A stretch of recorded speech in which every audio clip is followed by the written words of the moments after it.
So we talked about how Central America was both unique compared to other regions of Latin America and not unique in terms of the Cold War. So let's look at some examples of Cold War Central American states. We're going to start with Guatemala. Guatemala had been under military dictatorship since 1954. With the Cold War coming, the military, which was controlled by the great landowning class, begins a series of actions, dirty wars basically, against guerrillas and dissidents. This in particular is against Amerindians, whom, if you remember back to the idea of progress that was happening in Mexico in the mid-19th century, the vision of the Amerindian as being in the way of progress. This kind of racist idea was really dominant in Central America. And so, as resistance to the military rule increases, they start rounding up Amerindian communities and moving them into what's called model villages, these sort of areas that have been set up by the government. And the idea is get the Amerindians out of the wilderness into these areas, and it will cut off the supply network of the guerrillas out in the jungle. Basically, these are concentration camps. They are the attempts by the government to focus the Amerindian population in single areas that can be watched, that can be monitored, and if need be, can be violently oppressed. The cycle of guerrilla violence, guerrilla violence, government violence really starts to get out of control by the 1970s. An estimated 200,000 people die in the couple of decades, the 1970s and 1980s, during this really ugly military war against the Guatemalan people. So enter then Rigoberto Menchú. Menchú is an Amerindian, a Mayan, who writes a book called I, Rigoberto Menchú, talking about the abuses that she experienced at the hands of the government. She and her fellow villagers experienced at the hands of the government.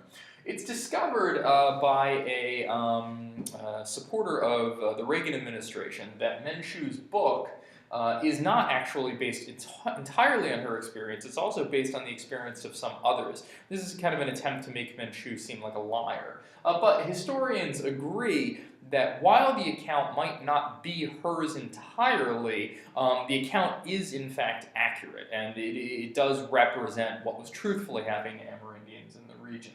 The book becomes very popular, opens up a lot of people's eyes about what's going on in Guatemala, and the U.S.'s role in what's going on in Guatemala in the form of supporting this anti-communist government. And Menchú ends up winning the Nobel Prize, the Nobel Peace Prize in 1992 for her work in attempting to bring to light abuses of Amerindians in Guatemala. Finally, this goes all the way until 1996, when the guerrillas and the government finally sign a peace accord and end the civil war that had lasted for almost 3 decades. So the next case we're going to look at is Nicaragua. Yeah, that's probably better. There we go.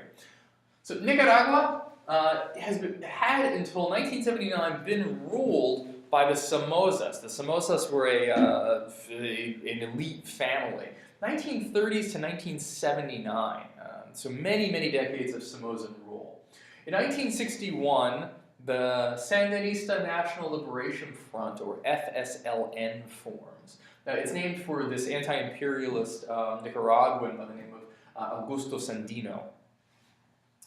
The FSLN forms a kind of armed resistance to the Somoza government.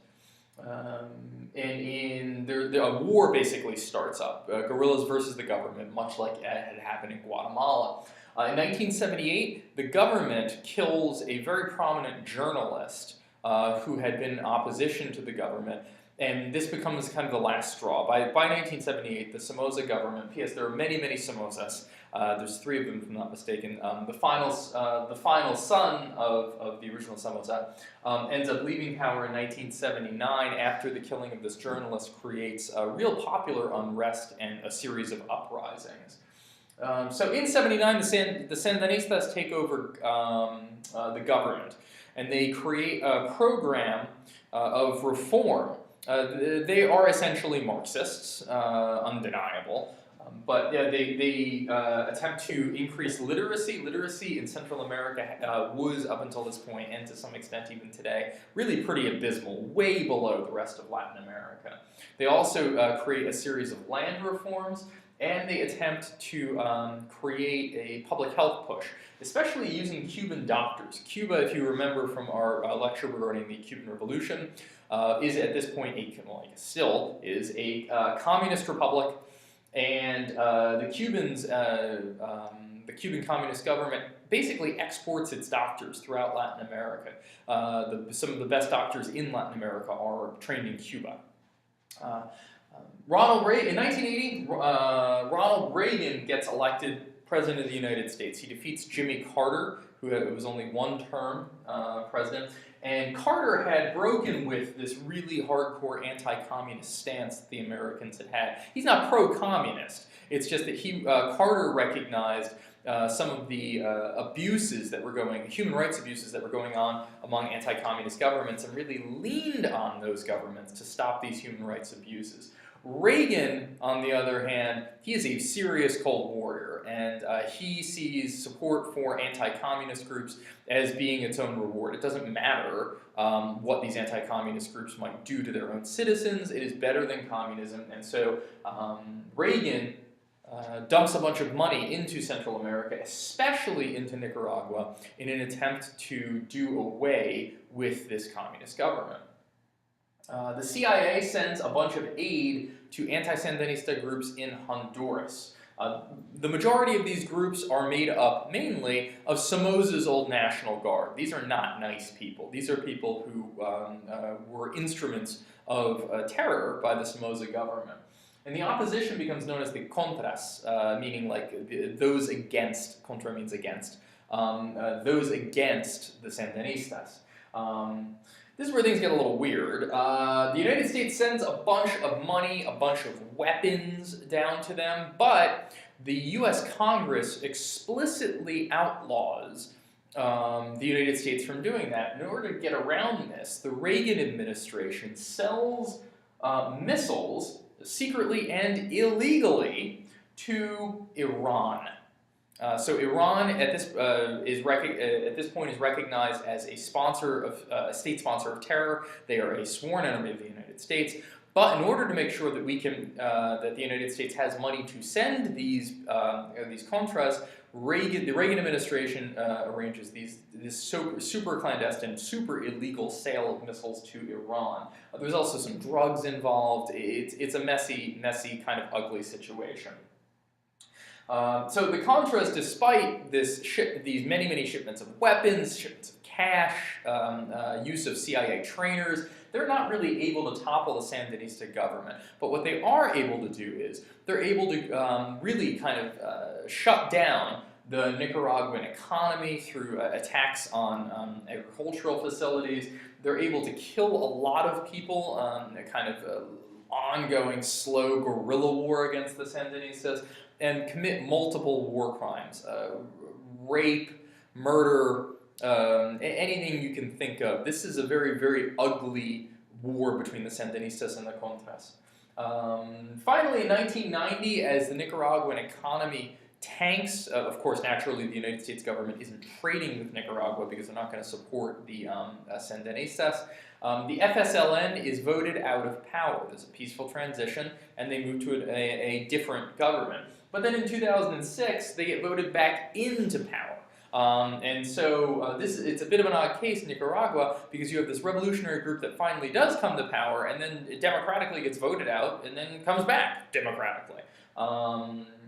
So that was Guatemala, that's Nicaragua. Let's talk about what some of the big takeaways from this ought to be. Yeah, there we go. First, Central America needs to be understood as the last battleground of the Cold War. The Soviet Union collapses in 1991, and so this Cold War mentality of we must stop communism at any and all costs collapses with it. No more Soviet Union. East Germany also disappears, reforms with West Germany to form Germany. The Eastern Bloc collapses as well. Communist Eastern Europe becomes democratic Eastern Europe. So there's no more Cold War. But the last places that the battles are being fought by the United States are in Central America. And the second thing is the power structure in the region was really persistent for essentially the whole of the 20th century. What I mean is, go back to that first lecture, the old elite remained in charge. And by old elite, I'm talking about the people who had been in charge in the early 20th century in countries like Mexico and Argentina and Brazil. These are the landed elite. During the Porfiriato before the Mexican Revolution. These are the people who are in charge of the export economy, and they have really old racist approaches toward the common people. They see them as an obstacle to progress. And the nationalist period that occurs in Argentina, in Brazil, we looked at Perón, we looked at Vargas, we looked at the Mexican Revolution. During that nationalist period, this old approach towards seeing the common people as a problem ends temporarily. It kind of picks back up at the Cold War. But in Central America, they don't really have a nationalist period because there isn't any import substitution industrialization, and the economy essentially looks in 1980 more or less the same way that it looked in 1900. It's all based on the single export crop, bananas and tropical fruit, going off. The land is controlled by a handful of extraordinarily powerful families, and those powerful families simply call the shots. So that doesn't change in Central America as opposed to elsewhere wherein it did. Additionally, along with that, the church-state connection remains very strong in Central America in a way that the liberal reforms of the Mexican Revolution, they kind of break what's left of those ties. The people who are in charge are extremely conservative in Central America. And so naturally, conservatives favor a powerful the state protection of the church, and that's exactly the way of things in Central America.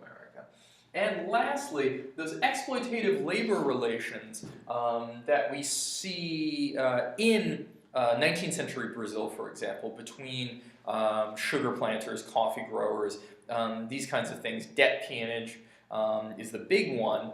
That never goes anywhere in Central America.